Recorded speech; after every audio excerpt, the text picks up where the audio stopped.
En Feugnot, deux hommes se mènent une lutte sans merci dans ce championnat V2V 2014. Il s'agit de Jean Quelet et de Serge Herriot. Depuis Barcelone, depuis le début de la saison, on savait que ce serait très chaud entre ces deux hommes-là.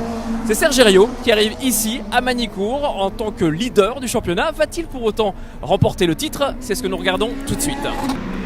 Ce qui est certain, c'est que les choses commencent mal pour Herriot, car dans la première course, il est impliqué dans un accrochage. Du coup, Quelet peut à nouveau y croire.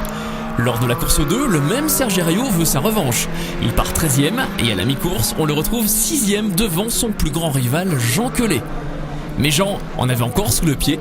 En 10 minutes, il va passer de la 7e place à la première, alors que Serge Herriot, lui, ne pourra faire mieux que la 5e place.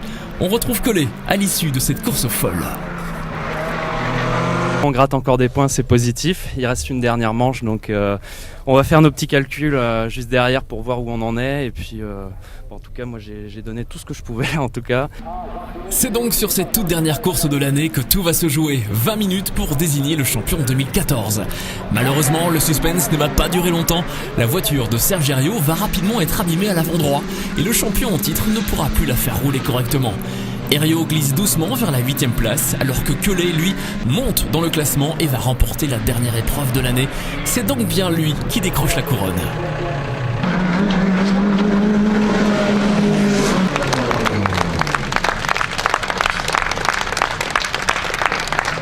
Ça y est, la journée est terminée, c'est bon, on ramène le titre à la maison. C'était tellement inespéré au début du week-end.